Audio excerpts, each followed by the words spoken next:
Je m'appelle Maxime et je suis président du club de tennis de table de Rosno. Cette année, nous avons pu fêter nos 25 ans d'existence et on a aussi pu fêter un nouveau record, c'est le record de membres. On est maintenant 70. Nous avons pu lancer de nouveaux programmes très ambitieux, notamment sur la formation et le développement de jeunes. Et nous avons aussi pu lancer un nouveau programme qui s'appelle le Ping Santé. Stéphane Pécher, je suis entraîneur de tennis de table professionnellement depuis 27 ans. Je suis aussi éducateur spécialisé, donc avec l'expérience des personnes en situation de handicap et de la pratique du sport les concernant.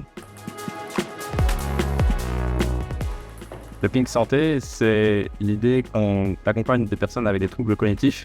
On a d'abord été contacté par France Alzheimer qui nous a demandé si on pouvait proposer des activités pour quelques malades. Ensuite, ça s'est étendu à France Parkinson et on envisage aussi d'inclure plus de malades impliquant des personnes avec d'encore plus grandes difficultés. Alors, je vais parler un peu des vertus du tennis de table en fait pour les personnes qui ont des troubles de la cognition. C'est vrai que c'est un sport qui est intéressant au niveau de l'attention qu'on doit porter à cette petite balle là, au geste que fait la personne qui est en face de nous. On travaille aussi bien sûr le dosage de la force, différentes coordinations au plio manuel, bimanuel et la coordination générale. Et effectivement la concentration qui est une part importante pour les personnes en perte de cognition. Donc au niveau des exercices qu'on peut proposer, il y a toute une partie d'exercices en dehors des tables avec du matériel plutôt simple à installer en plus. Des cerceaux avec des couleurs pour aider les gens à repérer avec du visuel. Doser sa force avec des barrières qu'il faut franchir en lançant la balle juste avec la main ou avec la raquette. Il y a plusieurs variantes aussi avec le rebond sur le sol, etc.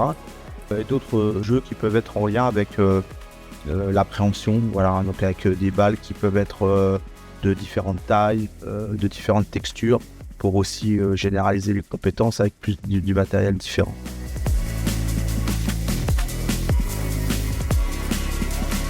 Bon, je suis Juliette Klenstein, je suis bénévole chez France Alzheimer et je suis venue avec quelques malades.